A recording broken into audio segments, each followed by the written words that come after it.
Eu sou o professor Jefferson. Queria falar um pouquinho sobre a sociologia da prova do Enem. A sociologia tem tido uma importância incrível nos últimos tempos. Quem fez a prova, quem analisou as provas passadas, deve ter constatado isso. Na prova de humanas, tem 45 itens. E o número de itens nos quais a gente encontra a presença da sociologia é incrivelmente alto.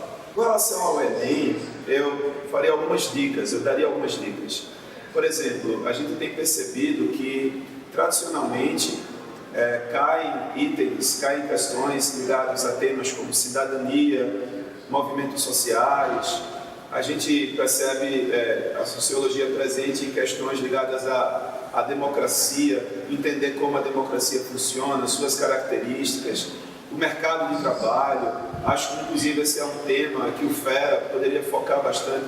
O Brasil está aí vivendo esse momento de discussão, né, de uma reforma trabalhista. Eu acho que, de repente, é importante focar em conceitos como flexibilização do trabalho, podem ser bastante úteis. Eu acredito que essa não deve ser uma disciplina subestimada. Muita gente, às vezes, eu chego lá e desenrolo, eu leio o texto. Não é bem assim. Cada vez mais a gente está percebendo que a referência aos autores está ficando cada vez mais cuidadosa na prova. É necessário ter conhecimento específico, sim.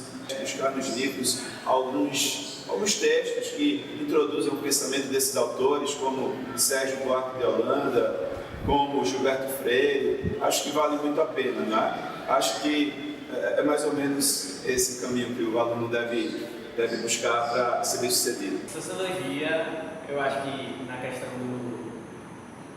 da atualidade é uma matéria bastante importante, porque a gente estuda como o pensamento do indivíduo está imerso na nossa sociedade. Por exemplo, como cada pessoa pode modificar o contexto de uma cidade, de um país, por exemplo, que a cada maneira de pensar torna diferente a sociedade. A filosofia foca mais no indivíduo em si, assim, em conhecer a si mesmo, e também tem muito a questão da ética e da moral, que também está ligada com a sociologia, porque na sociologia também tem um viés político e também tem na filosofia, porque elas andam muito juntas. E aí eu acho que tem a questão da ética. Mas o que tu acha que vai cair no Enem? No Enem eu acho interessante, porque a sociologia e também a filosofia pode cair também em linguagens além de humanas, que muitos textos desses sociólogos, filósofos, têm detalhes que, por exemplo, teriam um lado mais de linguagem. E que na prova de humanas, como são 45 questões, uma questão muitas vezes pode cair sociologia, filosofia, imersa na história. E tu, como é que tu acha que vai ser? Eu acho que é muito isso, porque é meio misturado com a história. No Enem, é difícil pegar uma questão e separar de qual matéria ela é. Ela tem uma área de conhecimento, então eu acho que no Enem você tem que saber um pouco de tudo. Você tem que saber um pouco de história, um pouco de sociologia, um pouco de filosofia, para poder encaixar tudo e dar uma resposta certa. Olá, estudantes! Por que estudar então filosofia? A filosofia é um conhecimento, como tantos outros conhecimentos que vão ser desenvolvidos na história da humanidade, principalmente no Ocidente. A filosofia é um conhecimento diferenciado, porque ela trabalha com a perspectiva das ideias, então ela tem uma capacidade imensa de abstração, que poderia vir a repercutir mais uma vez na prova do Enem. Detalhe, nos últimos 4 anos, filosofia, sociologia, mesmo com uma carga horária pequena de um horário-aula estabelecido nas escolas, nós necessariamente encontramos a filosofia em pelo menos 7 a 8 questões na prova. E aí, o que a prova, até esse ano, poderíamos dizer que ela poderá trazer de filosofia? Lembre-se, há uma competência que eu diria que é absurda, exigente por demais no Enem, que é a memória das identidades, que está lá na competência das ciências humanas. Na memória das identidades, isso quer dizer o que, memória? Quer dizer praticamente tudo que foi construído pelo pensamento filosófico, que ele influenciou. Mas tudo o quê? Vamos focar?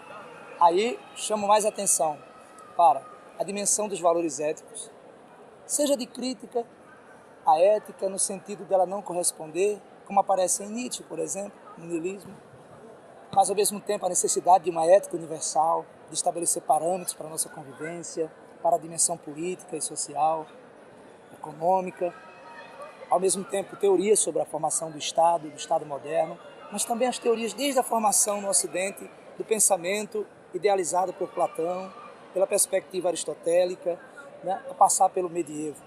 Chama atenção para as preocupações com a cidadania, com experiências positivas e marcantes e, ao mesmo tempo, aquelas experiências que frustram a existência da cidadania, a sua plenitude. Então, os filósofos, bem ou mal, independentemente do juízo de valor, eles estão aí e se apresentam no mundo contemporâneo, em especial para a gente repensar nossas vidas em prol da dignidade humana. Então, essa prova, eu acredito, que ela vai corresponder ao que você já vem estudando. Então, foque nas competências, tudo que os filósofos que você viu. Quando você diz tudo, não esquente muito a cabeça, não. É no sentido de preocupar-se com as ideias principais, do ponto de vista da política, da ética, da cidadania, da democracia e de como se forja ou se faz o conhecimento. Que posso desejar? Uma excelente prova, porque você, com certeza, vai fazê-lo devido ao seu estudo e ao seu esforço. Até lá.